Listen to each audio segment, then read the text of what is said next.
Hi, this is James Shug at Westpac with the London end of day report for Thursday, January the 31st.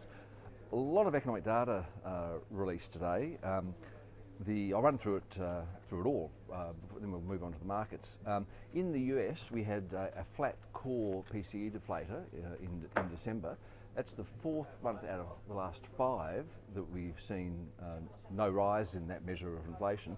The latest result wasn't really a surprise because we already had the quarterly figures from the day before, and they confirmed a 0.9% pace of annualised pace of gain for the core PCE deflator in the fourth quarter.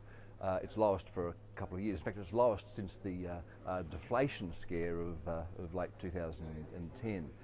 So benign inflation in the US. We also had a sharp jump though in personal income in December. It rose 2.6%, its fastest in 8 years. That was because firms brought forward dividend payments and bonus payments to avoid the tax increases expected at the start of 2013. So that was the driver of that big jump in personal income. It will be reversed, no doubt, in the next couple of months' worth of figures.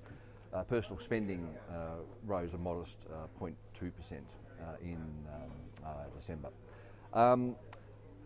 On the employment cost side, we saw a 0.5% rise in the fourth quarter, pretty much the same result we've seen for 4 or 5 quarters in a row now in the US, fairly benign figures there, consistent with the soft-ish labour market.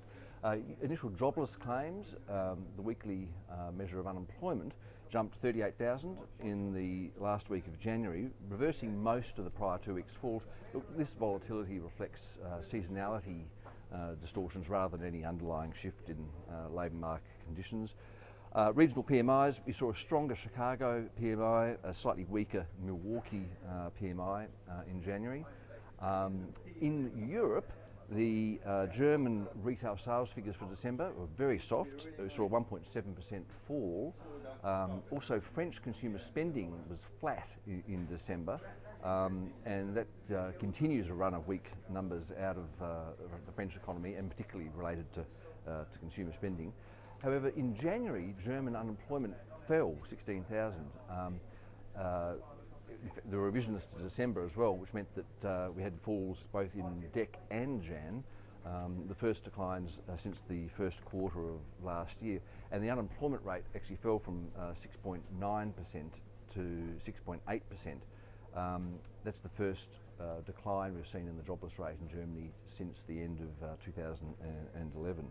And German inflation fell from 2.1% to 1.7%, matching the cycle low that we saw in the middle of last year. So a fair bit of data, a few other bits and pieces, but they're probably the main data points. We also had earnings results.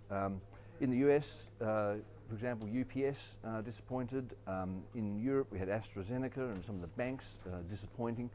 Although there were some positive earning reports, the bias was towards some disappointment today.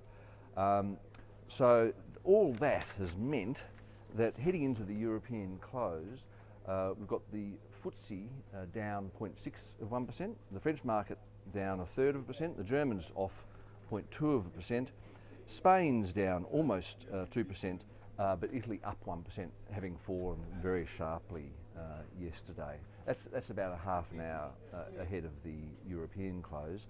The Dow in the US down 0.2% at 13,888.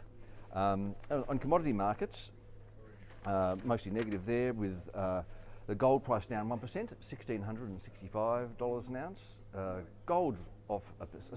Oil's off 0.75% at $97.24 a barrel, and copper down 0.2%.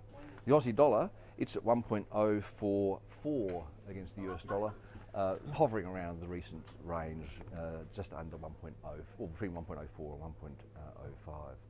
1.05.